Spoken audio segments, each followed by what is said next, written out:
Karena bagusnya adalah ya akhirnya Indonesia lebih ke spotlight kalau Indonesia tuh punya tempat-tempat yang bagus itu. Bali tuh nggak semahal itu. Bali itu gaya hidupnya aja mahal. Bahkan ke Nusa Penida tuh nggak semahal itu. Gua yang nggak suka rame nggak bisa nyalahin konten kreator yang bikin tempat itu rame. Karena ya itu udah waktunya mereka viral, waktunya tempat itu viral.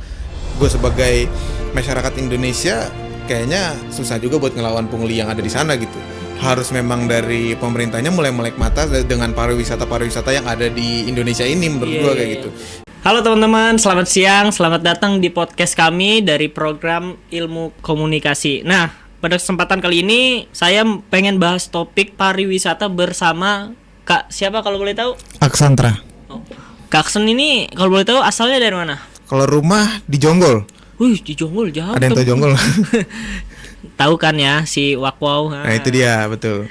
Jadi di podcast kali ini gue pengen obrolin bersama Kak Aksan tentang pariwisata. Karena pariwisata atau sebuah destinasi itu tidak hanya dipublikasi atau dipromosi oleh pemerintah, tetapi di luar itu banyak tahu dari individual atau influencer yang terjun langsung ke si destinasi tersebut teman-teman gitu. Nah kita tuh pengen obrolin gimana sih pandangannya sebagai micro influencer itu. Tungguin.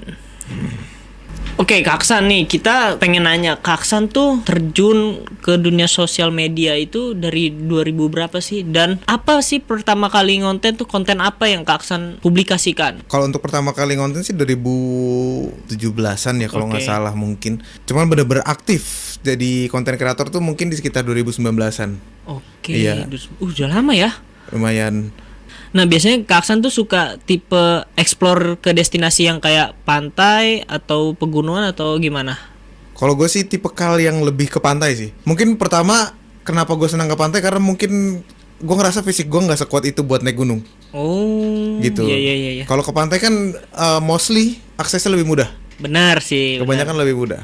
Oh berarti Kak Aksan tuh suka ke tempat-tempat pantai gitu teman-teman. Teman-teman ada juga nggak yang suka ke pantai apa ke gunung? Kalau ke gunung sama kayak gua.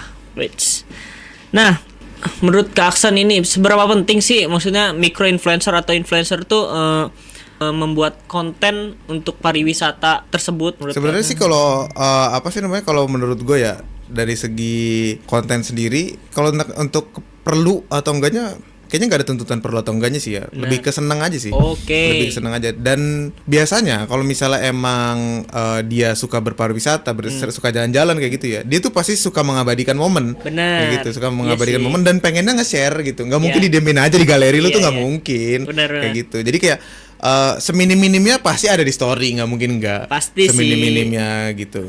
Entah foto-foto ataupun video. Kayak gitu sih kalau menurut gua. Terus selama Kak Aksan terjun sebagai content creator, boleh tahu nggak sih Kak Aksan tuh udah ke mana aja gitu, maksudnya destinasi ataupun keluar pulau atau mana? Kayaknya kalau untuk keluar pulau sih baru Bali aja ya. Oh Bali. Baru Bali aja. Gue belum pernah lagi ke Bali. Nah, sisanya sih ya masih Pulau Jawa aja sih. Menarik tuh. Bali tuh identik dengan pantainya bagus ya. Pantainya bagus. Nah mungkin Kak Aksan selain ke pantai, pasti ke pantai dong pas di Bali. Pantai. Nah selain pantai ada nggak sih Kak Aksan destinasi ke tempat lain gitu selain pantai? Paling kuliner sih. Kuliner. Ya nggak jauh dari pantai, pas mau kuliner. Pasti pertama yang dicari kalau misalnya jalan-jalan, rekomendasi makanan yang enak apa di sini. Oke. Gitu. Kayaknya emang semua orang begitu nggak sih? Iya. Makanya. Selain tempat, list keduanya itu pasti cari kulineran. Betul. Makanan gimana gitu. Kak Aksan selama bikin konten di sebuah destinasi yang Kak Aksan pernah kunjungin, itu ada nggak sih dari teman-teman terdekatnya Kak Aksan benar-benar kunjungin ke tempat Kak Aksan yang abadiin momennya di sosial media? Cuman kalau misalnya nanya-nanya mungkin ada yang nanya karena tertarik aja tempatnya bagus ya kayak gitu. Jadi gue pernah waktu itu ke Bali. Ke Nusa Penida. Itu salah satu tempat yang menurut gua pantainya bagus-bagus. Karena pantainya bukan pantai yang bisa dibilang aksesnya mudah dicapai. Jadi kalau lu Nusa Penida itu kan pulau yang banyak pegunungannya. Oke. Jadi kalau misalnya lu mau ke pantai yang bagus, lu harus turun gunung. Karena kondisinya lu lagi di atas kayak gitu. Jadi gue biasanya sering cerita, jadi mereka lebih ke nanya-nanya experience-nya di sana tuh kayak gimana, kayak gitu. Lebih make sure dulu lah sebelum dia datengin ke tempat destinasi tersebut ya. Iya. Menarik sih Nusa Penida teman-teman. Harus ke sana sih. Kalau misalnya emang lagi ada sempat ke Bali, harus ke Nusa Penida. Dan fun fact-nya Bali tuh nggak semahal itu. Bali itu gaya hidupnya aja mahal. gaya hidupnya. Gaya hidupnya mahal. Oke, Tapi oke. kalau lu bisa nggak mengikuti gaya hidupnya, ya menurut gua lu bisa survive dengan minim budget kayak gitu. Bahkan ke Nusa Penida tuh nggak semahal itu. Gua tuh ke Nusa Penida itu sekitar 10 orang mungkin. 10 orang. 10 orang. Rame ya. Dan itu kalau nggak salah seingat-ingat gue tuh kita tuh makan sehari berarti kan 24 jam di sana Iya, itu iya. sekitar 1,5-an 10 orang. 10 orang. Wih, murah guys. Jadi emang tergantung kita mau makan apa di sana kayak Oke, gitu. oke, Mau foya-foya makan enak kah atau ya udah kita mau ininya Murah ternyata guys. nggak harus mahal-mahal sih jalan-jalan. Kaksan kalau sedang mengabadikan momen gitu-gitu, ada nggak Kaksan juga ngasih tahu kayak jalan ke sananya tuh agak ribet gitu kan? Biasanya kalau ke bukit-bukit tuh kan iya. entah itu nanjak Pasti atau itu sebenarnya salah satu keseruan ya menurut gue salah satu keseruan ketika kita jalan-jalan liburan itu adalah perjalanan Oke. menurut gue karena ini lucu sih jadi waktu pas Kenapa gue itu? di Nusa Penida itu gue kan di sana akhir tahun dimana akhir tahun itu musimnya musim hujan jadi ada momen dimana gue tuh dan di sana itu sangat dianjurkan buat lu mending naik motor daripada naik mobil. Oke. Karena pertama jalannya kecil, nggak gede-gede banget, dan kedua jalanannya bukan jalan yang bagus. Itu jalanannya tuh bolong-bolong. Oh. Karena kan dia ada di pulau terpisah dari Bali kan. Oh iya. Jadi aksesnya juga susah mungkin. Nah terus gue sempat ada di titik dimana satu hari tuh hujan enggak. Jadi dari baju gue kering sampai basah, sampai kering, sampai basah lagi. Itu real beneran. Dan di situ gue udah di titik dimana ya udah mau ngapain lagi anjir kayak basah lah sekalian kering lah sekalian bawa barang banyak juga Cuek aja udah Cuek aja. Ya kalau ada yang teman-teman atau kerabat itu nanya pasti dikasih tahu. pasti Gitu. dikasih tahu. Oh iya nih, menurut Kaksan dalam pandangan micro influencer banyak ya promosi-promosi destinasi itu ada yang resmi lewat brand sendiri ataupun pemerintah. Nah, menurut Kaksan lebih percaya dari si micro influencer apa promosi resmi dari brand atau pemerintah tersebut dalam mempublikasi si destinasi tersebut? Kalau gue sih yang mana aja sih tipikal yang bebas aja jadi kayak kan sosial media tuh udah seluas itu sekarang ya jadi kayak semuanya tuh bisa lewat entah yang pemerintah ataupun yang micro yang konten kreator bahkan kalau untuk wisata sih menurut gue lebih ke ya udah general karena mau gimana pun siapa yang menunjukkan udah pasti bagus biasanya sih kalau yang lebih detail tuh pasti ya konten kreator yang pribadi sih dia pasti lebih detail karena mungkin lebih ngejelasin entah aksesnya yang susah apa segala macam kayak gitu. Tapi kalau misalnya pemerintah kan biasanya nunjukin yang bagusnya aja. Iya. Gitu. Cuman kalau misalnya menurut gua ketika emang udah pengen liburan, udah harus siap untuk apa aja sih? Apapun harus, resikonya. Iya, resikonya gitu. Oke. Karena demi sesuatu yang indah lu harus butuh berjuang. Bener sih, bener. Real. Sama kayak naik gunung, bener. Harus Iya, capek dulu. pasti ada perjuangannya gitu ya. Cuman beda struggle-nya aja. Mungkin Struggle-nya. kalau naik gunung jujur sih gua 4 jam naik gunung sih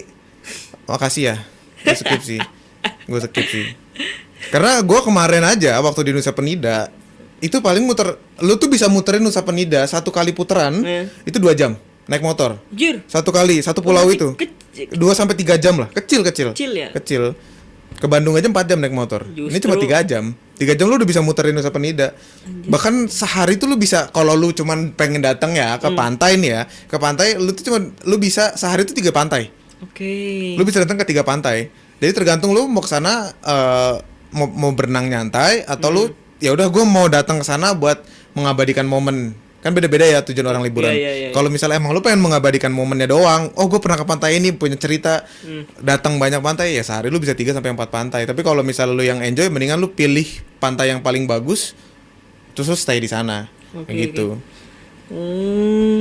Menurut Kaksen nih selama ngonten lagi di destinasi itu hal apa sih yang benar-benar Kaksen highlight entah dari kulinernya atau entah dari spotnya? Menurut Kaksen yang paling pertama sih pasti tempat. Pasti tempatnya. Karena menurut gua terlalu bullshit kalau misalnya kita liburan nggak ngeliat tempatnya dulu. Pasti pertama yang kita cari adalah spot terbagusnya. Bener sih, spot berarti ya. Iya, kayak misalnya kita mau anggaplah, oke gua mau pantai mau ngapain, mau nyari senja. oh berarti ya dia tahu nih ke pantai mana, karena kan nggak semua pantai ada di arah yang tepat untuk melihat senja ataupun sunrise gitu kan. Iya sih. Jadi pasti dia pertama ketika dia udah punya tujuan, dia tahu mau kemana gitu. Oke. Baru misalnya kedua ya supportnya, baru kulinernya. Anjir, menarik guys ya. Ini dari tadi bahasnya Nusa Penida nih. Berarti Kak Aksan berkesan banget ke Nusa Sebenarnya Penida. gue pengen banget balik lagi sih. Lu pengen balik lagi? Pengen banget balik lagi. Karena kemarin itu jatuhnya gue jadi tipe kali yang datang ke sana untuk mengabadikan momen, untuk ya gue pernah ke sana. Iya. Gitu. Mungkin kalau gue balik lagi gue bakalan ke yang satu pantai terbagus, satu hari mungkin 1 atau 2 pantai lah. Yang paling bagusnya baru bisa kemana-mana lagi. Oke. Gitu. Nah, ini masuk ke kepercayaan. Menurut Kak Aksan, seberapa penting kejujuran dalam membuat konten pada saat traveling ataupun ke destinasi tersebut? Kalau menurut gue sebenarnya penting sih, sepenting itu sebenarnya. Cuman apa ya? Cuman kadang kalau ada beberapa tempat yang mungkin pengennya di highlight bagusnya doang kayak gitu lah. Iya sih. Ada beberapa tempat yang kayak gitu. Bener. Cuman kalau gue pribadi sendiri tipe kal yang menjunjung banget kejujuran, karena menurut gue audiens itu butuh experience kita. Karena kan belum tentu semuanya bisa ngerasain apa yang kita rasain kan. Kayak iya sih. Kita yang sebagai yang udah pernah ngerasain ke sana, otomatis kita sharing lah ke mereka gitu loh. Supaya mereka pengen juga ke sana. Iya sih, benar. Atau enggak minimal ya mereka tahu lah kalau mereka liburan mereka mau kemana dan siap apa aja yang harus disiapin. Benar, kayak resiko. gitu. Iyalah, karena kan emang kejujuran paling penting. Kalau bohong, misalnya cuman tempatnya bagus, cuman tapi ternyata di situ misalnya kan ada sampah atau yang tempat-tempat kurang enak dilihat, itu bakal berdampak gitu ke audiens ataupun kerabat-kerabat yang mau datang ke destinasi tersebut, teman-teman. Iya, kecewa Kecewa gitu. Berarti jujur gitu kan, penting banget jujur. Oh ya, Kak Aksan pernah nggak sih selama ngonten-ngonten traveling di barengin vape itu ada tawaran diajakin brand ataupun pengelola wisata tersebut? Sejauh ini sih belum sih, masih pribadi aja sih. Oh, masih pribadi aja. Emang ya baliknya karena senang ya. Karena senang, kalau misalnya senang sih mau ngelakuin apa aja sih udah enak aja sih. Oh, cuek jadi aja. ya udah nggak ada kayak harus nunggu Iya. suatu apapun ya, jadi ya udah jalanin aja berarti gitu. Ini nggak sih selama wisata tuh ada nggak sih keresahan pada saat ke destinasi gitu, misalnya kayak ini udah rahasia umum banget ya, kayak pungli gitu, resah nggak sih sebenarnya terhadap itu? Di satu sisi resah ketika memang gak ngotak ya. Dari segi ya pasti dari segi harganya gitu. Cuman ya. mostly kalau misalnya emang destinasinya destinasi yang kayak pantai kayak gitu-gitu, punglinya sih nggak separah itu sih ya, nembak harganya. Berarti masih terjangkau lah, masih fine aja. Karena lebih ke gini gak sih, kadang di satu sisi memang kesel ya, tapi di satu sisi lain kayak kita nggak bisa menolak culture yang udah ada di negara ini gitu. kayak apa namanya, percuma juga kayak lu mau speak up segimana pun, lu mau ngelawan si punglinya itu kayak gimana pun juga bahasanya putra daerah. Soalnya ya balik lagi tujuannya apa kan, tujuannya mau liburan ya udahlah, oke deh, toh tidak merugikan besar. Kalau dulu kan mungkin kayak misalnya contoh lah Puncak dulu sebelum ditertibkan bayar parkir 30.000 anjir. Shit. Lu mau ngapain? Bahkan kalau bisa sampai gocap, gak masuk akal. Lu cuma makan Indomie di warpat, ditembak parkir 30-50 ribu tergantung mobil lu. Ngapain? Sedangkan kalau di pantai enggak. Kalau di pantai ataupun adalah ke curug atau mungkin lu kan kayak ke gunung gitu kan. Menurut gua mereka punglinya lebih normal sih. Lebih kayak ya udahlah. Ya paling goceng, ceban. Nah, Kak Aksan ada kritik gak sih soal kayak pungli-pungli gitu? Maksudnya kayak tanggapan, ada nggak Kak Aksan pernah melakukan suatu hal biar menghindarkan pungli tersebut? Kalau untuk punglinya lagi, balik lagi, kalau untuk punglinya sendiri kadang kalau gue tipe kali yang ya udahlah gitu ya. Cuman kalau misalnya emang pasti gue lebih setuju kalau misalnya itu ditiadakan gitu loh. Dan mungkin kalau untuk tindakannya sendiri ya, kalau misalnya dari gue sebagai masyarakat Indonesia kayaknya susah juga buat ngelawan pungli yang ada di sana gitu. Harus memang dari pemerintahnya mulai melek mata dengan pariwisata yang ada di Indonesia ini, menurut gua kayak gitu. Kayak soalnya nggak cuman ketika udah dikontenin viral baru diinin gitu. Kalau bisa kan kita punya menteri pariwisata kan. Benar. Gue nggak tahu juga job desk seperti apa, tapi why not kalau misalnya mereka bisa ngecek tempat-tempat itu gitu loh. Oke. Terjun langsung lah Terjun ya langsung gitu. ke destinasi tersebut ya. Dan dan gue juga masih percaya kok kalau misalnya pemerintah yang ngerawat itu bisa lebih bagus. Gue masih percaya kayak gitu. Oke. Dan kan SDM-nya bisa dicari dari tempat-tempat sekitar yang Bener. tadinya mereka mungut pungli ya kan, dengan dikasih gaji yang layak sesuai dengan UMR masing-masing, mereka bisa ngurus tempatnya jadi lebih bagus. Oke, benar. Jadi Iya. buat menarik pariwisatawan lain-lainnya Betul. lah ya, yang mungkin tadinya mau ke tempat tersebut, terus karena mungkin ada yang ngontenin, terus dengar kesana banyak punglinya, Iya, gini, jadi bete, jadi dan mager. nggak ke Males. tempat tersebut ya. Iya. Oke. Nah, sama Kak Aksan pernah ngalamin ini nggak? Selama berdestinasi pernah nggak sih ngelihat di sosial media bagus banget, pas Kak Aksan datengin ternyata B aja, yang overclaim lah ya mungkin. Kalau untuk yang nggak sesuai sih, sejauh ini nggak ada sih, karena balik lagi ketika gue mau datang ke sana, pertama gue pasti riset dulu tempatnya seperti apa. Oke. Karena belum tentu juga gue jadi yang pertama kan, pasti kebanyakan Iya, gue iya, seringnya ngeliat konten juga gitu, ngeliat konten tempatnya kayak gimana, kondisinya. Dan balik lagi yang tadi gue bilang, ini selalu gue tekankan, kalau bisa lihat cuaca dulu. Kalau musim-musim hujan ya, ketika lu datang ke suatu tempat, even itu menurut gua gunung juga, ya pasti lebih PR kan. PR sih Iya, itu. kayak gitu. Menurut Kak Aksan sendiri sebagai konten kreator ya, konten destinasi, menurut Kakak dampak negatif dari si micro influencer itu negatif atau enggak sih? Karena kan si influencer udah pasti kan punya masa yang namanya masa gitu.